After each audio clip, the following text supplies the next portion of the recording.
Well, I had to bring HBO down to see you, Bruno, because when we went to the unit yesterday, they didn't see you up there, and they inquired where was the rapper. How much time did you say if you get found guilty, you would get? Oh, they changed my time. It would be 115. Streets, let's get it. If you read books, if you're intelligent, if you like to stimulate your mind, cop my book. Amazon.com, Kennard Alverson. That's all you got to type in. The best book in the universe.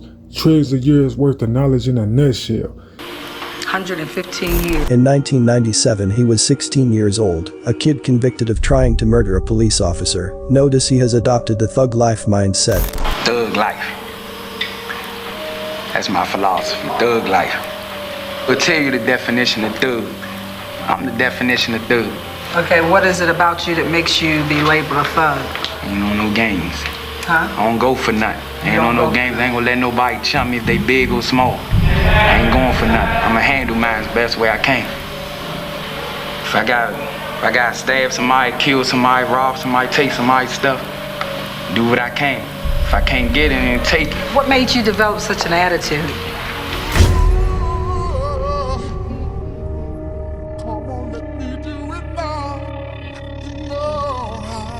As you look in his cell, what do you see? A picture of Tupac, and if that's not enough, he calls his friends the Outlaws. We got a thug family, we a family. We ain't separated, we a thug family. Andre even admits what he's lost in.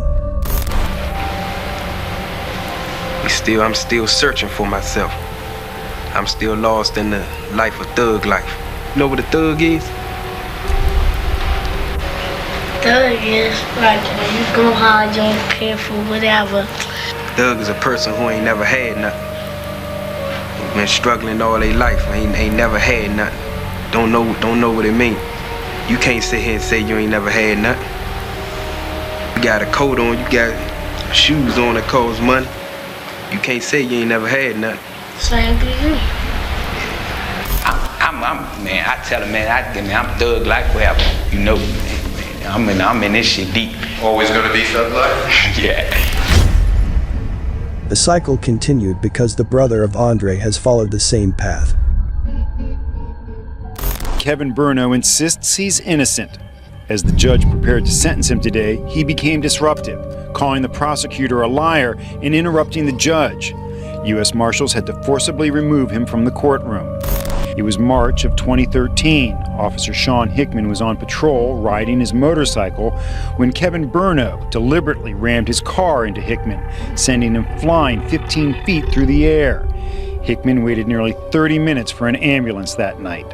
A jury found Bruno guilty of 9 counts, including assault with a deadly weapon. Do you see the domino effect of thug life?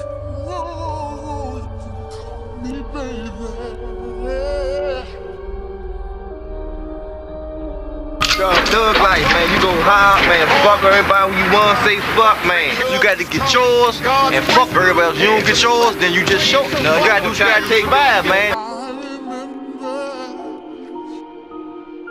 And I'm gonna make other motherfuckers really live this lifestyle.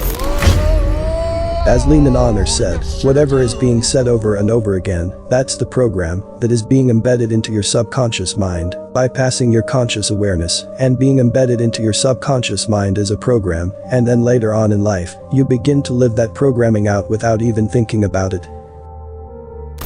Came on a one-way trip to prison. That's what I called him, on a one-way trip to prison.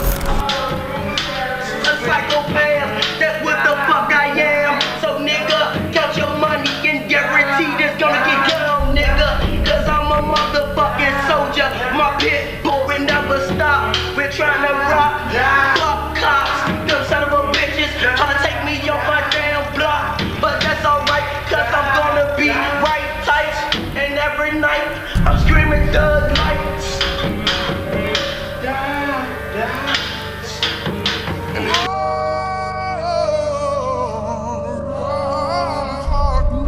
So have the fake case of Ron Howard, which was used to push Tupac further into the spotlight.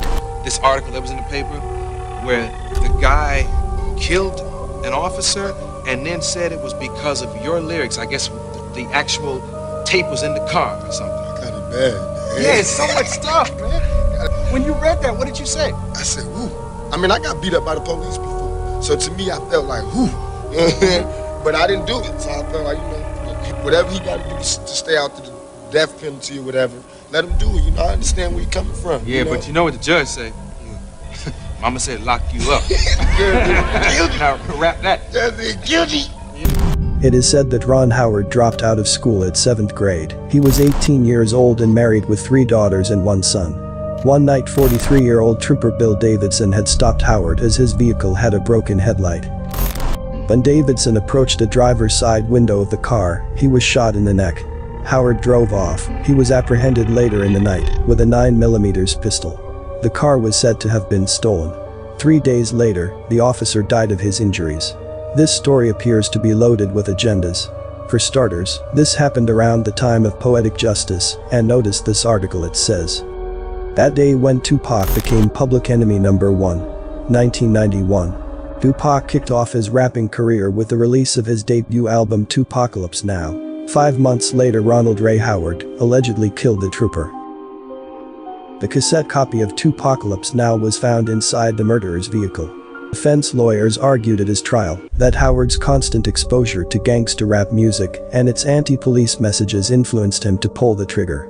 Allegedly, Howard initially said he was listening to Gangsta Nip when he shot the trooper, but he later changed the story and told a grand jury he was listening to Tupac before he shot Davidson. But shortly after the crime, the White House gets involved, which should be a red flag. Ron Howard stated, "Where I'm from, we hate the police. They harass you for nothing, just because you are a young black male," like Tupac says. It had never occurred to me to give them the change of their coin. But that was before I listened to NWA, he thus assures under oath. When I think about it, I who spent my time listening to anti-cop music, I said to myself that this was the occasion. The gun, the music, the cop, it all came together. All this hatred came up in me. Listening to the wording, it sounds like something written by an establishment, a statement that follows the protest of Ice-T's and Time Warner's Cop Killer script, which was also released in 1992. Now that I think about it, Death Row Records have been funded since its inception by its distributor, Interscope, which for years was partially owned by Time Warner. Tupacalypse Now was released by Interscope Records, as we said, was owned by Time Warner. Now, that's what I call artist development. Also, notice the convicted cop killer going to trial. He's walking freely with no handcuffs, which goes against police procedure.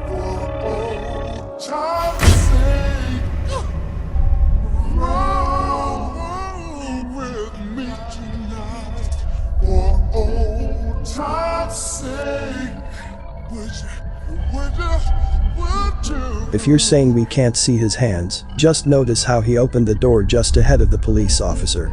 Cop killers will never roam the court or jail hallway freely.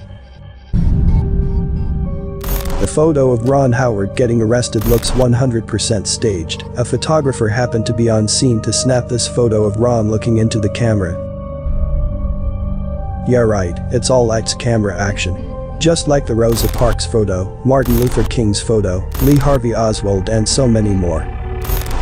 Trooper Bill Davidson was said to be 43 years old at the time of death. Here's his wife Linda Davidson. She shared a picture with no words, and it appears to be Trooper Bill Davidson.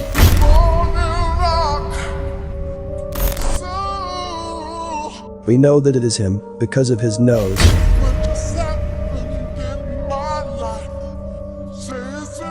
eyebrows,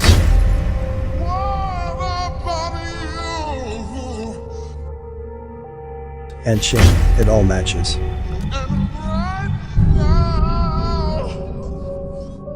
Bill Davidson was in the military. This picture, he's wearing the military hat. So ask yourself, he allegedly died in 1992 at the age of 43. Look at this picture. Does this look like a 43-year-old man? Is he fresh out of his 30s? No, this man is much older than 43. The trooper at age 43 would probably be one of these photos.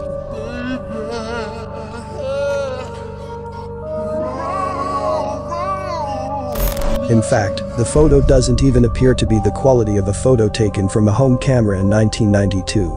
So this only proves Trooper Bill Davidson was seen after his alleged death in 1992, which means that the entire case was a sham, meant to help thrust Tupac and gangster rap into the mainstream, a psyop, which techniques are used by military and police forces to influence the beliefs, emotions, and behavior of citizens.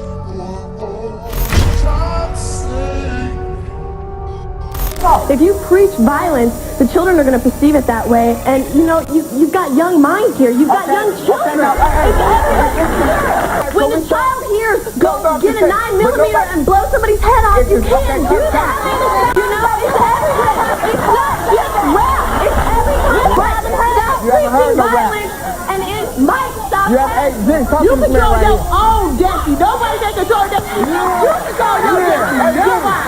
Have some protection, but what happens is that the commercial packaging of evil power and selling it to kids in the form of violent lyrics, whether that be rock or rap, in the videos, is inspiring this behavior. But what happens is that the commercial packaging of evil power and selling it to kids in the form of violent lyrics, whether that be rock or rap, in the videos, is inspiring this behavior. Tupac helped enforce the programming of destructive behavior. He admits it in his song. Why should I lie when I could dramatize? Niggas fell victim to my lyrics now, traumatized. There's no reason for him to be dishonest when he can exaggerate a situation in which we all fell victim to his words, and some of us were physically injured. I'ma really live this lifestyle, and I'ma make other motherfuckers really live this lifestyle. No matter how much they try to change the word thug, it'll always be associated with something negative. People always remember negative events more than the positive ones, and the thug image Tupac portrayed is the one that stuck with the youth of that generation.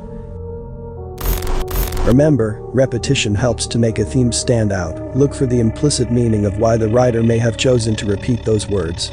Tupac's spell casting went undetected due to his charisma, his endless promotion by media, while delivering a rhythmic speech, punctuated by rhythms of emphasis on particular syllables and words, similar to those smooth-talking prosperity preachers. When I say I live the thug life, baby, I'm hopeless. So when I say hopeless, and when I say when I say it like that, it's like I reach it.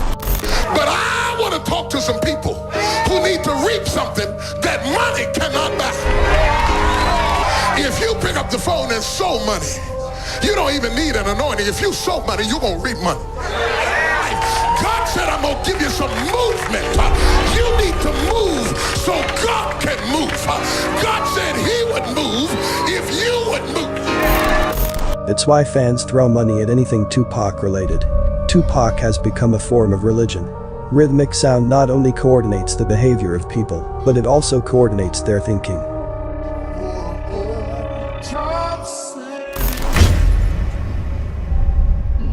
I was a fan of, during that time period, I'll say I was a fan of Tupac, and they were mourned by the world. But as I think back, like actually honestly think back, what did they do for me spiritually? So if someone is not leading you, they're not sharpening you the correct way, iron sharpening iron, of similar people, then they are a dissimilar knife, and the more you listen to them, the more they dull you, and you become weeds and tears and dull knives that become useless.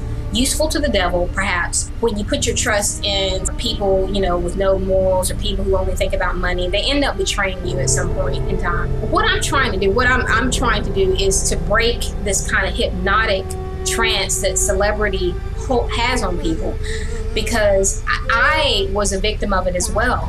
And I listened to these artists, they were being used to kind of distract people, you know, and when you're distracted, you're dulled. You're either depressed or you're not spiritually fed by what these celebrities that have been put on this pedestal in front of you. You're not being spiritually fed by what they're giving you. And in worst case scenario, they actually look down on you. And if they don't look down on you, then they appreciate you to the extent that you are their fan. You know, you worship them, and therefore they like you, you know? But in the end, when it's all said and done, when this similar knife has dulled you because you've listened to their lyrics so many times, once you embody that and you're completely dulled, then you identify with the other destroyed knife as well. The destroyed celebrity. We're so hypnotized to, the media. And I mean, when you think about it, it's very effective and efficient to prop up one person for a lot of people to worship. Therefore, you can kill more than one with one stone. When you prop up one person, that will lead millions in the wrong direction. Think about it. Think about how effective and efficient that is to prop up one person to lead millions astray. And then when that one person who is dulling the knives, not sharpening, but dulling the knives and making you dull and useless and weeds, when they're taken out of the way, rather than us saying, okay, now we can be sharpened by, iron, we're mourning those that were destroying us in a subtle way, because in a hypnotic subtle way, and it's like we were entertained all the way through. We're being entertained as we're being destroyed. But their death, once you've been destroyed by them, their death will be mourned, but yours will not. No one will think about the spiritual deaths that were accomplished through that celebrity, even in the short amount of time that they lived. So I say that in order to try to break the hypnotic trance that a lot of us have been put under, because in our most susceptible time in life, we were introduced to this entertainment. We confuse entertainment with actual usefulness. We confuse entertainment with actual spiritual food. And when we step away from that entertainment and really think about it, we realize that they left us with nothing. They left us with nothing. But Pop, before you leave, could you leave our youth with a positive message out there? Fortunately, I don't have any positive messages for our youth except keep your head up. Don't give up. Just stay struggling. That's as positive as it gets. Just stay struggling. That's as positive as it gets in 1993.